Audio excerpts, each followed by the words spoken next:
Yo, what's going on everybody? It's your boy Naruto Explain here, bringing you guys another Boruto Naruto Next Generation discussion on the fallout from Boruto chapter 80, and today I wanted to address something that I've seen a lot of people in the comment section and in my DMs say is a bit of a plot hole regarding the last couple of Boruto manga chapters, and I wanted to take time out to address it, which is a lot of people have asked, why doesn't Sasuke just use his sharingan to read the memories of Boruto if he's still suspicious of Boruto, and why wouldn't someone like Ino just read Boruto's memory to confirm whether or not he's telling the truth of being Naruto's son and that Kawaki is the one responsible for Naruto and Hinata disappearing. This has led to a lot of people screaming plot hole, and honestly I disagree with that wholeheartedly, though I do get the frustration that a lot of fans have right now. They hate what happened to Boruto and they see something that has to be resolved, but that's why I called this a well-smirched situation when it initially happened, which for those of you guys who are new and haven't heard me say that term before, it's a literature tactic that a writer uses to invoke strong feelings into the reader where they find themselves bargaining against the story to find a resolution. If this one thing changes or if this other thing happens, then things can be reversed and we'll get a happy ending. Those feelings that you have of wanting Boruto to come out of this being proven innocent, that means that the plot twist is actually working. It means you're invested in the story now. As a writer, that's exactly what you want, but this is not a plot hole. When we first learned how Ada's shinjutsu work and it changed the lives of Boruto and Kawaki, where everyone thought Boruto was the villain who killed Naruto and Hinata and Kawaki was Naruto's son and Kawaki was a hero of the village, one of the things so many people rightfully said was that this had so many ways that it could go wrong. You'd basically be placing yourself in a situation where every detail that's ever happened in the past is something that you have to account for. Then there were the worries about the photos of Boruto, the fact that Boruto was the one with the scar and Boruto was the one with the whiskers. It's something I brought up on one occasion, and I even brought up Sasuke's headband being in Boruto's possession. But whereas all of us were thinking of how messy things can get, the manga reached back to doing something that Naruto's manga did quite a bit, which is that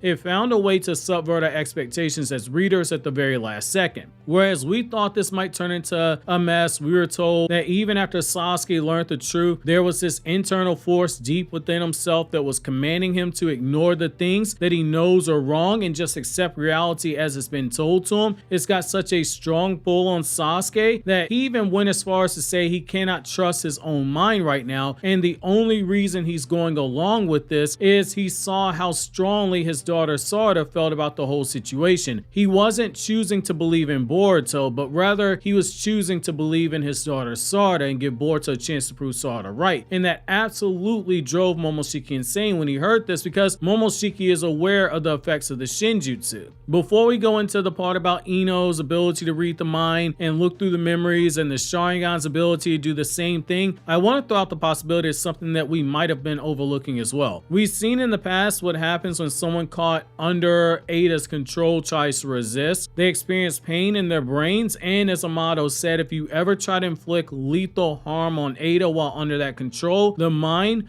being underneath her control will place you under so much pain that it destroys your own mind and kills you if you try and resist her control power to that level. This current shinjutsu is the true version of her power. I would imagine there are similar repercussions if you try to do the same thing here, only not so much as trying to do lethal harm, but trying to fight too much against the shinjutsu itself. What Sasuke is doing right now is walking a very fine line. He still has his suspicions, so he's not directly going against the shinjutsu effects in the sense that he's refusing to believe them and trying to tell himself to not believe it, but rather what he's doing is he's putting trust in his daughter's words. That's how we get these very carefully crafted lines by Sasuke saying, if you truly are Naruto's son, or saying things like, you'll have to prove me right and validate my daughter. There's still a bit of questioning there. When we did see Sasuke openly voice the things he saw as being wrong, he said that he felt something trying to suppress it, just as what we saw with Ada's charm powers. There's a resistance there telling him to just go along with it.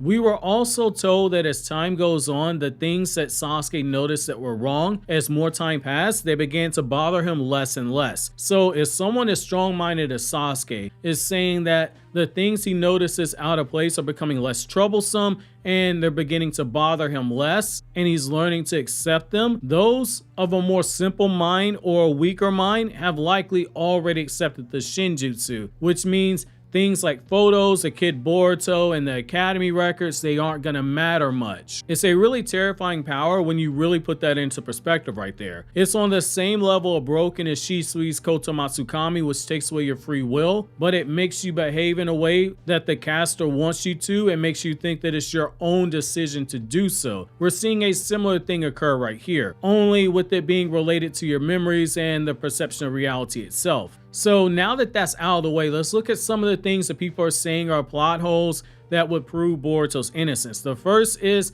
Sasuke using Genjutsu to read Boruto's memories to prove the truth to him. That's one of the things I brought up after we saw the shinjutsu in effect. I said either Sasuke would do that, or Sarada would reach to Sasuke and talk him into believing Boruto, or Sasuke would see the headband and realize the truth. It ended up being a combination of the last two things. I think the problem we have with Sasuke using his sharingan to read Boruto's memories comes down to two things. That would be the Sharingan using the Eye of Hypnotism, which gives the Sharingan Eye the power to cast an insanely powerful Genjutsu. However, ask yourself this question. When have we ever seen Genjutsu used on an Otsutsuki? We don't know if it would even work on an Otsutsuki. They are immune to the effects of harvesting the God Tree, which means they're immune to the effects of the infinite Tsukiyomi. If the strongest Genjutsu we've seen in the series can affect them, I don't think Sasuke can just read Boruto's mind like that. Even if Boruto makes himself open to the Genjutsu being casted because he's genetically 100% Otsutsuki, we don't know if that's actually going to work. I think the moment you show the Sharingan using Genjutsu working on Boruto, you open a whole bunch of questions about the prior fights with the Otsutsuki. That's a Pandora's box you do not open. Or if you open up that box, you make it absolutely clear it's some Otsutsuki trickery going on via like something like shinjutsu. Now with Ino and the Yamanaka clan's hidden jutsu to read minds, the jutsu that is called the Psycho Mind Transmission Jutsu is a jutsu passed down to each generation of the Yamanaka clan, and it's not a Kekkei Genkai. Essentially, the caster will place their hand on the target's head and enter into their mind while they're unconscious and retrieve all the information available, regardless as if the person's forgotten it or not.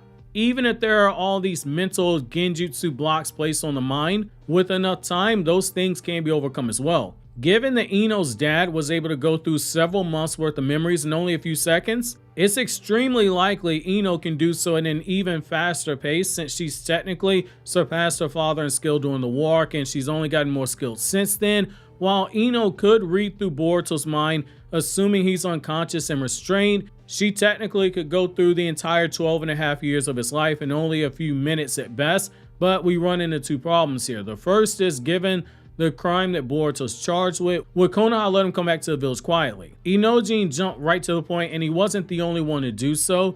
Treason means death. When Inojin heard what Kawaki did, attacking the Hokage and his wife's chakra signature vanishing, nobody wanted to say it, but they were operating under the possibility that Naruto might be dead, and Inojin said that it's time to grab the strap and smoke Kawaki. Mitsuki jumped to that conclusion as well. Now, everyone thinks it was Boruto. They're not going to want to bring him in alive. The other issue we run into is, say Boruto were to even go back to Konoha and talk somebody into reading his mind, it comes back to what Sasuke said about the shinjutsu's effects. His mind is telling him to ignore what he knows is wrong, and as more time passes, things that should trouble him literally don't. It's something Sasuke's constantly fighting. He literally told Boruto, prove me wrong and validate my daughter. The shinjutsu and the effects of the shinjutsu are that strong, where even sensing Momoshiki inside of Boruto and seeing his headband and seeing the scar over his eye has him telling Boruto, prove me wrong. If Sasuke sees abundant proof like that and still has questions, it won't be any different with the memories. The Chunin who saw Kawaki and asked, where did your scar go? He immediately brushed it off like it was nothing, and now we know why. The shinjutsu works faster on others than it does on some, but everyone under it eventually falls under the effects of the genjutsu. Sasuke's mind is much tougher than Shikamaru's and Sai's. Both of them turned into simps for Ada. Sasuke, on the other hand, kept himself composed. Now, we can't say for certain, but I wager that Ino has already fallen completely in line with the shinjutsu. If she were to read Boruto's mind, it's going to be just as Sasuke said. What should alarm her isn't going to do so, and that force telling her to go along with the effects of reality is eventually going to win out. It really comes down to, do you think that Ino's mind is as mentally tough as Sasuke's? I don't think that's the case. However, that's irrelevant here because Boruto won't be going back to Konoha to surrender himself. If he did, Kawaki would make it a point to kill him before anybody could read his mind the moment he finds out that's what they're planning to do. The statements by Sasuke are effective enough to give the story a reason for why these abilities aren't being used right now, because everyone's emotions right now, they're on 10, on top of the shinjutsu effects itself. It won't be that easy in the short term. That's not to say you can't revisit this plot point after the emotions cool off a bit and say Boruto ends up getting found out in the village and people start having their own suspicions about Kawaki. But right now it's not feasible, and there's no guarantee it works because, as Sasuke said, he can't trust his own mind right now. If he can't trust his own mind, there's a chance that Ino's going to be in that same camp where she can't trust her own mind either, regardless as to what it is that she's seeing. That shinjutsu is absolutely broken. The way fans want Boruto to immediately get proven innocent reminds me of how wrestling fans got following the end of this year's WrestleMania. They wanted that quick ending of the story. Cody finishes the story and defeats Roman for the title that his daddy never got, and Triple H and Roman Reigns basically came out and said, screw the short attention spans that fans have. They're doing long-term storytelling here, and the story isn't over. Just like how you can't cook a filet mignon in a microwave, it doesn't taste the same. We're going through a very similar thing here. I think that this is going to stay in the oven and bake for a little while longer. And for a little while longer, I don't think you look up in 6 chapters and say, oh my God, Boruto's been proven innocent. I don't think that's going to be the case. This is going to be something that stretches on for a while. Anyway, I'm curious to know how you guys feel about this. While you think that over, click here to watch my Chainsaw Man Chapter 129 review.